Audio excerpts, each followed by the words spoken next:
नमस्कार दोस्तों, आप सभी को पावन पर महाशिवरात्रि की हार्दिक शुभकामनाएं। आज हम सुनेंगे वह दिव्य कथा जो हमें सिखाती है कि सच्ची भक्ति नियमों से नहीं बल्कि भाव से होती है।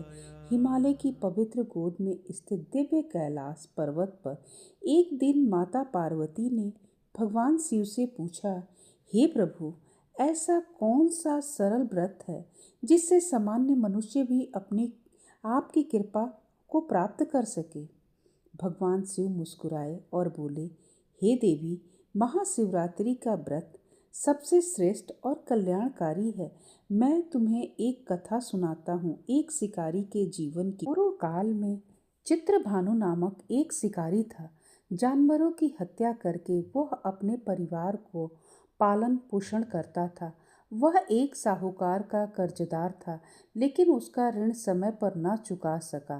क्रोधित साहूकार ने शिकारी को शिव मठ में बंदी बना लिया। संयोग से उस दिन शिवरात्रि थी। शिकारी ध्यान मग्न होकर शिव संबंधित धार्मिक बातें सुनता रहा। चतुर्दशी को उसने शिवरात्रि व्रत की कथा सुनी। शाम होते ही साहूकार ने उसे अपने पास बुलाया और ऋण चुकाने के विषय में बात की। शिकारी अगले दिन सारा ऋण लौटा देने का वचन देकर बंधन से छूट गया। अपनी दिनचर्या की भांति वह जंगल में शिकार के लिए निकला, लेकिन दिन भर बंदी गृह में रहने के कारण भूख प्यास से व्याकुल था। वह शिकारी खोजता हुआ वो बहुत दूर निकल गया। जब अंधकार हो गया तब उसने विचार किया कि रात जंगल में ही बितानी पड़ेगी। लगता है वह वन एक तालाब के किनारे एक बेल के पेड़ पर चढ़कर रात बिताने का इंतजार करने लगा। बिल्वा वृक्ष के नीचे शिवलिंग था जो बेलपत्रों से ढका हुआ था। शिकारी को उसका कुछ पता नहीं चला।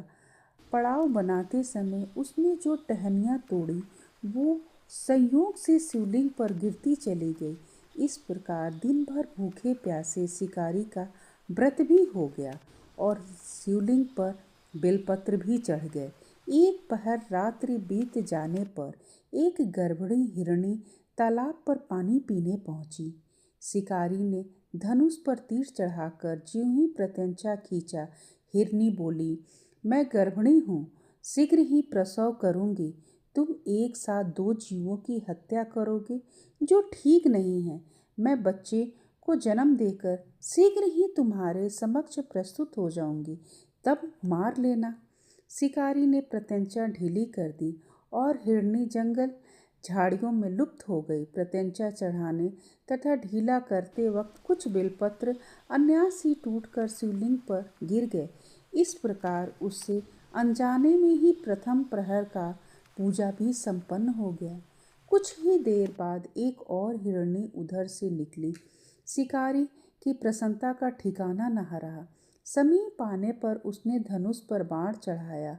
तभी उसे देखा हिरणी ने विनम्रता पूर्वक निवेदन किया, हे शिकारी, मैं थोड़ी देर पहले ऋतु से निवृत्त हुई हूँ, कामुक विरहिणी हूँ, अपने प्रिय की खोज में भटक रही हूँ। मैं अपने पति से मिलकर शीघ्र ही तुम्हारे पास आ जाऊंगी। शिकारी ने उसे भी जाने दिया। 2 बार शिकार खोकर उसका माथा ठनका। वह चिंता में पड़ गया। रात्रि का आखिरी पहर बीत रहा है। इस बार भी धनुष से लगकर कुछ बेलपत्र शिवलिंग पर जा गिरे तथा दूसरे पहर की पूजा भी संपन्न हो गई। तभी एक अन्य हिरण अपने बच्चों के साथ उधर से निकली। शिकारी के लिए यह स्वर्णिम अवसर था। उसने धनुष पर तीर चढ़ाने में देर नहीं लगाई। वह तीर छोड़ने ही वाला था कि हिरणी बोली, हे शिकारी, मैं इन बच्चों को इनके पिता के हवाले करके लौट आऊंगी। इस समय मुझे मत मारो। शिकारी हंसा और बोला, सामने आए शिकार को कैसे छोड़ दूं? मैं ऐसा मूर्ख नहीं हूँ। इससे पहले मैं 2 बार अपना शिकार खो चुका हूँ। मेरे बच्चे भूख प्यास से व्याकुल हो रहे होंगे। उत्तर में हिरण ने फिर कहा, जैसे तुम्हें अपने बच्चों की ममता सता रही है, ठीक वैसे ही मुझे भी।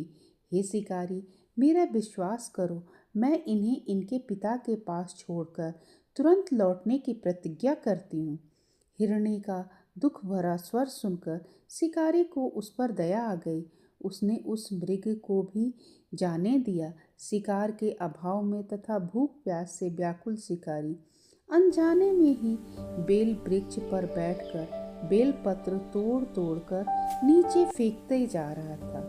पांव पटकते हुए एक हष्ट पुष्ट मृग उसी रास्ते पर आया। शिकारी ने सोच लिया कि इसका शिकार वह अवश्य ही करेगा। शिकारी की तनी प्रत्यंचा देखकर मृग बिनती स्वर में बोला, हे शिकारी, यदि तुमने मुझसे पूर्व आने वाले 3 मृगों को तथा छोटे छोटे बच्चों को मार डाला है तो मुझे भी मारने में विलंब न करो, ताकि मुझे उनसे वियोग में एक क्षण भी दुख न सहना पड़े। मैं उन हिरनियों का पति हूँ।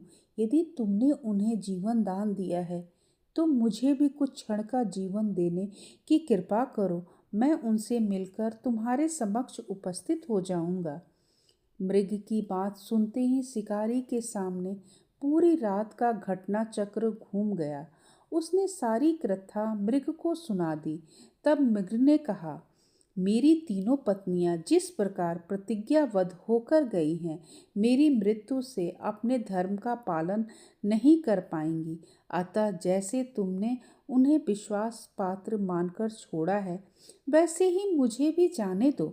मैं उन सब के साथ तुम्हारे सामने शीघ्र ही उपस्थित होता हूँ। शिकारी ने उसे भी जाने दिया। इस प्रकार प्रातः हो गई।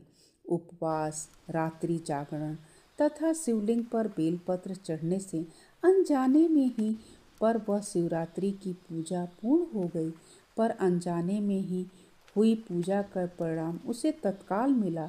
शिकारी का हिंसक हृदय निर्मल हो गया, उसमें भगवत शक्ति का वास हो गया। तभी आकाश में दिव्य प्रकाश फैला और भगवान शिव प्रकट हुए। उन्होंने कहा, हे चित्रभानु, तूने सच्ची शिवरात्रि मनाई है।